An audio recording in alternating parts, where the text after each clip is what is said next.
नमस्कार, PCS up to date programme में आपका स्वागत है। मैं हूं अमृत उपाध्याय। दिन भर चर्चा में रहे नेशनल इंटरनेशनल इंपॉर्टेंट इवेंट्स के साथ साथ राज्य स्तर की सूचनाओं को कवर करने वाले इस प्रोग्राम को इस तरह डिजाइन किया गया है कि आपकी परीक्षा में इससे सवाल बन सकें।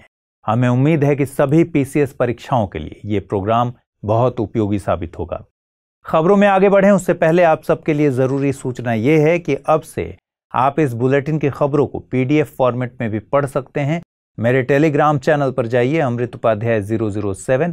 वहां रोज आपको इसका पीडीएफ प्राप्त हो जाएगा। आइए खबरों की शुरुआत करते हैं। हाल ही में रिजर्व बैंक ऑफ इंडिया ने रूपी settlement system for international trade को लॉन्च किया है।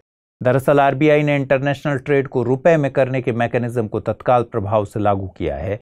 हालांकि जो बैंक इसके लिए ऑथराइज्ड डीलर्स के तौर पर काम कर रहे हैं, उन्हें इस सुविधा को शुरू करने से पहले से परमिशन लेनी होगी। बैंक्स इसके लिए आरबीआई के फॉरेन एक्सचेंज डिपार्टमेंट से अनुमति लेंगी। इस व्यवस्था के तहत foreign exchange management deposit regulations 2016 के तहत एडी बैंक्स को भारत में रूपी वोस्ट्रो अकाउंट्स खोलने की अनुमति दी गई है। एडी बैंक्स या ऑथराइज्ड डीलर बैंक से मतलब ऐसे बैंक से है जिन्हें फॉरेन एक्सचेंज के लिए परमिशन दी गई है। वहीं रूपी वोस्ट्रो अकाउंट्स ऐसे अकाउंट्स हैं जिसमें बैंक एक कस्टोडियन की तरह काम करती है। अकाउंट के फंड्स फॉरेन काउंटरपार्ट बैंक के होते हैं। इसके तहत हर तरह के आयात निर्यात की इनवॉइसिंग रुपए में की जाएगी। इसके अलावा दोनों तरह की करेंसीज का एक्सचेंज रेट मार्केट द्वारा निर्धारित किया जाएगा। आरबीआई ने एक नोटिफिकेशन में कहा कि एक्सपोर्ट इंपोर्ट से निपटान को रुपए में सेटल करने के लिए एक अतिरिक्त सुविधा शुरू की गई है। इससे ग्लोबल इंडिया की इमेज को बढ़ावा मिलेगा और वैश्विक व्यापारिक समुदाय को रुपए में इंटरेस्ट आएगा। साथ ही ऐसे देश जो किसी तरह के सैंक्शंस का सामना कर रहे हैं, मसलन ईरान और रूस, उनके साथ व्यापार करने में आसानी होगी। इससे भारतीय रुपए को इंटरनेशनल करेंसी की पहचान मिलने की उम्मीद की जा रही है। हाल ही में एआई इन डिफेंस सिंपोजियम का आयोजन किया गया था। इस मौके पर रक्षा मंत्री राजनाथ सिंह ने 75 AI enabled products and applications का अनावरण किया था। इनमें आर्टिफिशियल इंटेलिजेंस पर आधारित डिवाइस भी शामिल थी जिसे इंडियन स्टार्टअप ने तैयार किया है। इसके जरिए लाइन ऑफ एक्चुअल कंट्रोल पर खड़े भारतीय सैनिक जब चीन की सेना का सामना करेंगे तो मंदारिन भाषा को समझ पाएंगे और तुरंत जवाब भी दे पाएंगे। दरअसल ये एक offline handheld language translation system है जो कि आर्टिफिशियल इंटेलिजेंस पर आधारित है। ये डिवाइस बाई डायरेक्शनल है जो कि मंदारिन को अंग्रेजी में ट्रांसलेट करती है। इसकी रेंज 5 से 10 फीट है। इसकी रेंज को 20 फीट तक और ट्रांसलेशन को हिंदी में करने की कोशिश की जा रही है। गौरतलब है कि सरकार एक लंबे समय से डिफेंस में आर्टिफिशियल इंटेलिजेंस को लागू करने के लिए कोशिश कर रही है। इसके लिए साल 2018 में एन चंद्रशेखरन की अध्यक्षता में टास्क फोर्स का भी गठन किया गया था जिसने अपनी सिफारिशें सौंप दी हैं। इन सिफारिशों के आधार पर फरवरी 2019 में डिफेंस एआई काउंसिल का गठन किया गया था। नासा ने जेम्स वेब स्पेस टेलीस्कोप द्वारा ली गई यूनिवर्स की कुछ फर्स्ट फुल कलर इमेजेस को रिलीज कर दिया है। हाल ही में यूएस प्रेसिडेंट जो बाइडेन और नासा चीफ बिल नेल्सन ने इस सीरीज की पहली फुल कलर इमेज को व्हाइट हाउस वॉशिंगटन में एक प्रीव्यू के दौरान शोकेस किया। बताया जा रहा है कि यह अर्ली यूनिवर्स की डीपेस्ट और शार्पेस्ट इंफ्रारेड इमेज है। गौरतलब है कि वेब नासा और इसके पार्टनर्स यूरोपियन स्पेस एजेंसी और कैनेडियन स्पेस एजेंसी द्वारा चलाया जा रहा एक इंटरनेशनल प्रोग्राम है। इसके द्वारा ली गई पहली इमेज को वेब्स फर्स्ट डीप फील्ड कहा जा रहा है जो कि एक 460 करोड़ साल पुराने गैलेक्सी क्लस्टर SMACS 0723 को दर्शा रही है। आपको बता दें कि जब स्पेस के किसी स्पेसिफिक रीजन को लंबे समय के लिए ऑब्जर्व किया जाता है तब टेलीस्कोप एक्सट्रीमली फेंट डिस्टेंट ऑब्जेक्ट की लाइट भी कैप्चर कर पाता है। ऐसी इमेजेस को डीप फील्ड इमेजेस कहा जाता है। बताया जा रहा है कि कैप्चर की गई लाइट्स में से कुछ लाइट्स 1300 करोड़ साल से भी ज्यादा पुरानी है। गौरतलब है कि यूनिवर्स की उम्र 1380 करोड़ साल है। वेब के नियर इंफ्रारेड कैमरा से ली गई ये डीप फील्ड इमेज एक कंपोजिट इमेज है जो अलग अलग वेबलेंथ्स पर ली गई इमेजेस से बनी है। जेम्स वेब स्पेस टेलीस्कोप को दिसंबर 2021 में फ्रेंच गुयाना से एक एरियन 5 रॉकेट पर लॉन्च किया गया था। यह ऑर्बिट में प्लेस की गई सबसे पावरफुल ऑब्जर्वेटरी है। यह पृथ्वी से लगभग 16 लाख किलोमीटर दूर सेकंड लैग्रेंज पॉइंट पर स्थित है और सूरज के चक्कर लगा रही है। वेब का प्राइमरी मिरर 6.5 मीटर से भी ज्यादा वाइड है और 18 गोल्ड कोटेड मिरर सेगमेंट से बना हुआ है। नासा ने अनुमान लगाया है कि वेब में 20 साल की लाइफ के लिए पर्याप्त प्रोपेलेंट मौजूद है। झारखंड के देवघर जिले में आज प्रधानमंत्री नरेंद्र मोदी ने लगभग 16,800 करोड़ से ज्यादा की विकास परियोजनाओं का अनावरण किया। इसमें मुख्य रूप से देवघर एयरपोर्ट और देवघर एम्स शामिल हैं। प्रधानमंत्री नरेंद्र मोदी का यह देवघर दौरा कई मायनों में अहम था, क्योंकि देवघर जिले की गिनती पिछड़े इलाकों में होती है। इसके आसपास के अन्य जिले जैसे गिरिडीह, कोडरमा, जामतारा, दुमका आदि भी विकास से अभी कोसों दूर हैं। श्री नरेंद्र मोदी देवघर हवाई अड्डे से सीधे बाबा बैद्यनाथ मंदिर गए और मंदिर में पूजा पाठ किया। माना जा रहा है कि प्रधानमंत्री नरेंद्र मोदी देश के पहले ऐसे प्रधानमंत्री हैं जिन्होंने बैद्यनाथ धाम मंदिर में पूजा पाठ किया हो।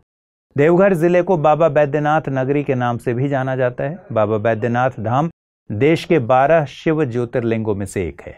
श्रावण माह में देश भर से बाबा बैद्यनाथ को जल चढ़ाने के लिए लाखों श्रद्धालु पहुंचते हैं। अब देवघर एयरपोर्ट बनने से पर्यटन में इस क्षेत्र को और बढ़ावा मिलेगा। इस एयरपोर्ट से जल्द ही कमर्शियल फ्लाइट का संचालन शुरू हो जाएगा, जिससे यहाँ के व्यवसाय और उद्योगों की स्थिति में बहुत सुधार होने की उम्मीद है। प्रधानमंत्री नरेंद्र मोदी ने 25 मई 2018 को देवघर एयरपोर्ट का शिलान्यास किया था। देवघर एयरपोर्ट झारखंड में दूसरा अंतर्राष्ट्रीय हवाई अड्डा है। यह झारखंड की राजधानी रांची के बाद अब दूसरा एयरपोर्ट बन गया है। इसके साथ ही देवघर एम्स के शुरू होने से अब इस जिले के लोगों को इलाज के लिए रांची, दिल्ली, कोलकाता या अन्य जगहों पर जाने की जरूरत नहीं पड़ेगी। अभी देवघर से करीब 250 किलोमीटर के दायरे में कोई बेहतर सरकारी अस्पताल नहीं है। देवघर के बाद प्रधानमंत्री नरेंद्र मोदी पटना पहुंचे। वहां उन्होंने बिहार विधानसभा के शताब्दी समारोह के समापन को संबोधित किया। प्रधानमंत्री नरेंद्र मोदी I2U2 के पहले सम्मेलन में शामिल होंगे। I2U2 से मतलब है इंडिया, इजराइल, यूएई और यूएसए। इसमें भारतीय प्रधानमंत्री नरेंद्र मोदी के अलावा इजराइल के प्रधानमंत्री यार लैपिड, यूएई के राष्ट्रपति मोहम्मद बिन जायद अल नाहयान और यूएसए के राष्ट्रपति जो बाइडेन शामिल होंगे। सम्मेलन में ऐसे मुद्दों को जगह दी जाएगी जिससे इन सभी देशों के हित जुड़ते हों। इसका मुख्य मकसद आर्थिक सहयोग को बढ़ावा देना है। इन देशों के द्वारा 6 क्षेत्रों की पहचान की गई है जिनमें ज्वाइंट इन्वेस्टमेंट किया जाएगा। इन क्षेत्रों में water, energy, transportation, space, health and food security शामिल है। आपको बता दें कि I2U2 समूह का विचार साल 2021 में इन देशों के विदेश मंत्रियों की मुलाकात के दौरान आया था। हरियाणा में नॉर्दर्न पेरिफेरल रोड कहे जाने वाले द्वारका एक्सप्रेसवे को भारत के पहले एलिवेटेड शहरी एक्सप्रेसवे के रूप में डेवलप किया जा रहा है। कहा जा रहा है कि इससे दिल्ली गुरुग्राम एक्सप्रेसवे और आर्टीरियल रोड पर ट्रैफिक कम होगा। साथ ही दिल्ली एनसीआर में एयर पॉल्यूशन भी कम होगा। गौरतलब है कि यह एक्सप्रेसवे 9,000 करोड़ रुपए की लागत से तैयार किया जा रहा है। इसमें सड़क के दोनों तरफ मिनिमम 3 लेन सर्विस रोड हैं, जो 16 लेन एक्सेस कंट्रोल्ड हाईवे से जुड़ी हैं। ये 29 किलोमीटर लंबा है, जिनमें से लगभग 19 किलोमीटर का हिस्सा हरियाणा में और बाकी 10 किलोमीटर दिल्ली में पड़ेगा। यह भी कहा जा रहा है कि द्वारका एक्सप्रेसवे पर 4 मल्टी लेवल इंटरचेंज होंगे। प्रमुख जंक्शनों पर टनल और अंडरपास, एलिवेटेड फ्लाईओवर और फ्लाईओवर के ऊपर फ्लाईओवर बनाए जाएंगे, जिनमें देश की सबसे लंबी यानी 3.6 किलोमीटर और सबसे चौड़ी यानी 8 लेन वाली शहरी सड़क सुरंग का निर्माण शामिल है। इसके निर्माण में 34 मीटर चौड़ी 8 लेन की सिंगल पिलर पर बनी सड़क भी शामिल है। साथ ही ट्रैफिक मैनेजमेंट के लिए state of art intelligent transportation system, toll management system, CCTV cameras जैसी हाईटेक व्यवस्था की जाएगी। इस पूरे एक्सप्रेसवे पर 12,000 पेड़ लगाए गए हैं। काफी पेड़ों को ट्रांसप्लांट भी किया गया है। दिल्ली में इस हाईवे की शुरुआत NH8 के पास शिव मूर्ति के पास से होगी और वो द्वारका सेक्टर 21, गुरुग्राम सीमा तथा बसई से गुजरता हुआ खिड़की दौला टोल प्लाजा के पास खत्म हो जाएगा। हरियाणा में यह एक्सप्रेसवे पटौदी रोड हरसरू के पास और फर्रुख नगर पर बसई के पास इंटरसेक्ट करेगा। इसके अलावा दिल्ली रेवाड़ी लाइन और भरथल के पास से भी हाईवे क्रॉस करेगा। आइए देखते हैं आज क्या क्या सवाल बनते हैं। पहला सवाल है, खबरों में रहने वाला पद I2U2 क्या है? ऊर्जा सुरक्षा से संबंधित समूह, अंतर्राष्ट्रीय देशों का समूह, शिक्षा के लिए काम करने वाली गैर सरकारी संस्था या फिर आर्टिफिशियल इंटेलिजेंस से संबंधित। दूसरा सवाल है, निम्न में से किस राज्य में देवघर एयरपोर्ट स्थित है? बिहार, झारखंड, उत्तर प्रदेश या फिर उत्तराखंड? तीसरा सवाल है, डिफेंस में आर्टिफिशियल इंटेलिजेंस को लागू करने के लिए टास्क फोर्स किसकी अध्यक्षता में गठित किया गया था? नंदन नीलेकणी, एन चंद्रशेखरन, परमेश्वरन अय्यर या फिर जनरल बिपिन रावत? और चौथा सवाल है, फॉरेन एक्सचेंज डिपार्टमेंट किसके तहत काम करता है? विदेश मंत्रालय, वित्त मंत्रालय, आरबीआई या फिर वाणिज्य मंत्रालय? तो आज के इस बुलेटिन में फिलहाल इतना ही। कल रात फिर आपसे मुलाकात होगी। अपना ख्याल रखिए, ठीक से पढ़ाई कीजिए। नमस्कार।